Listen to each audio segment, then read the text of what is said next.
whenever we see a movie or a TV show and we see that there's a crime scene, okay? After a crime scene, whatever they do, what do? They put a tape, right? To prohibit people from going to the crime scene. Because of course they're gathering evidence and like that.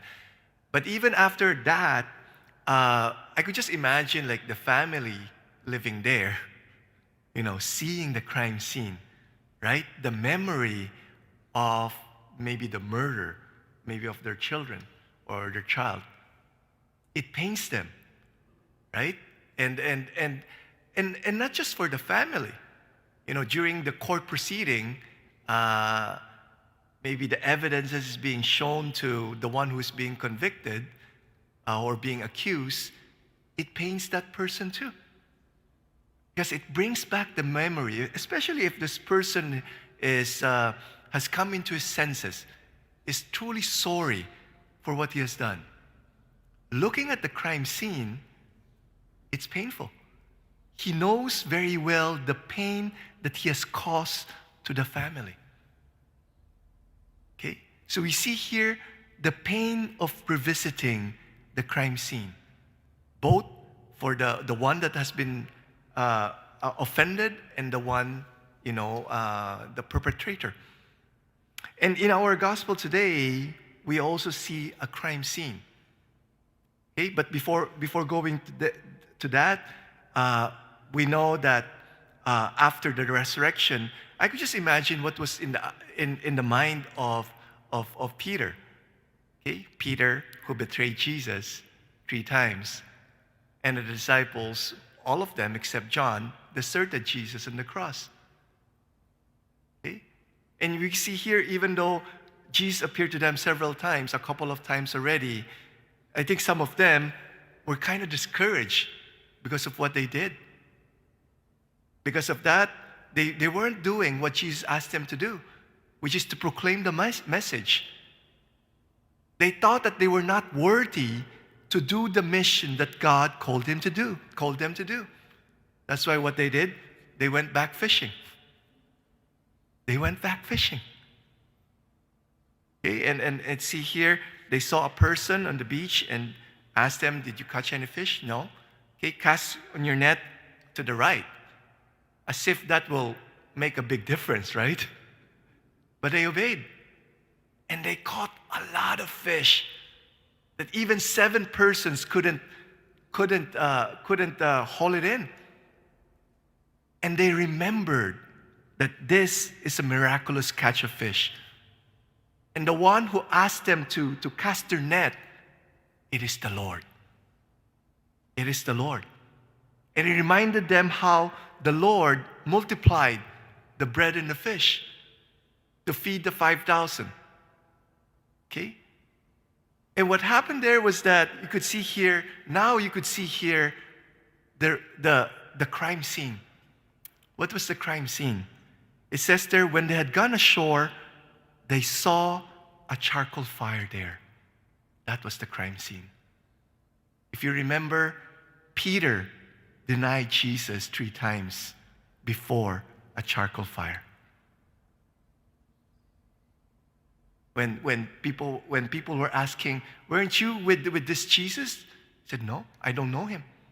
3 times before the charcoal fire. And here we see the love of Jesus. It pained Jesus, of course, being betrayed 3 times. And yet, Jesus was revisiting again the crime scene to show his love and mercy for Peter. Okay?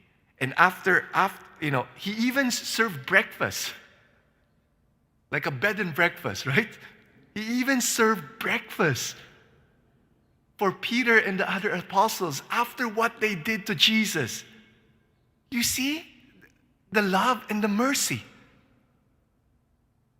And because they felt they were being discouraged, they're discouraged to do the mission of the Lord. What did the Lord do? Okay? The Lord asked them to catch fish again. And it says here, they were able to haul ashore a full large of fish, 153 of them. What's the significance of 153? Did they really count it one by one? And then counted, 153? I don't think they didn't. I don't think they counted the number of fish. This number 153 signifies the 153 nations during that time. They were being recommissioned to go out. Despite what they did, despite the betrayal, despite them deserting Jesus, they were being recommissioned to do, which is to proclaim the good news to the 153 nations. Okay? And after that, Jesus, it's not here in this gospel, but in John chapter 21, verse 15, Jesus asked Peter 3 times. 3 times to reverse what he did, the betrayal, the 3 times that he betrayed Jesus. He asked Peter, "Do you love me?" And Peter was able to redeem himself.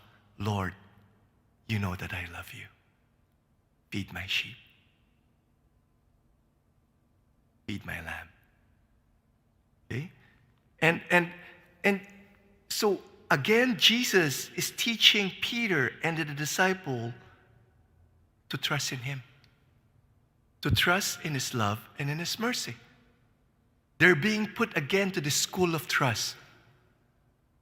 And we are also in that school of trust. Maybe for us, whenever we revisit the crime scene, the occasions that when we have offended the Lord, maybe a place, a person, a thing that reminds us how we've offended him. And we get discouraged thinking that, no, the Lord will not forgive me this time. I've hurt him so much. I've hurt him numerous times. I will never be forgiven. I will never be loved.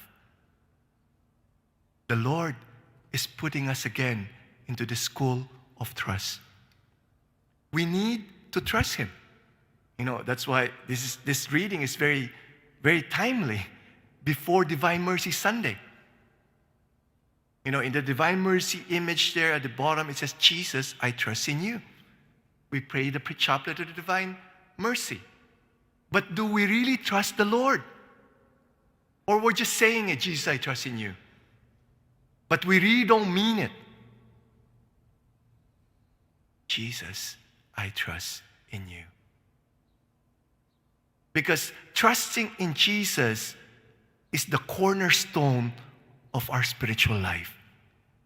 For those who have experience with construction, the cornerstone is the most important stone that you put. Because if you don't put properly the cornerstone, the building that you will build will not be straight. It will be slanted. Okay? So the cornerstone is very important because that's part of the foundation. So that when you have a strong foundation and when the cornerstone is fixed properly, the house will be built properly. And when there's a storm, it will not collapse. That's the same with us. Trusting in the Lord is our cornerstone. The cornerstone of our spiritual life. So that whatever circumstance we're into, whether that's COVID, economic collapse, religious persecution, whatever, you will stand firm. You will not collapse because you put your trust in Jesus. It says in our first reading, "This Jesus is a stone that was rejected by you, the builders. It has become the cornerstone. There is salvation in no one else, for there is no other name under heaven given among mortals by which we must be saved.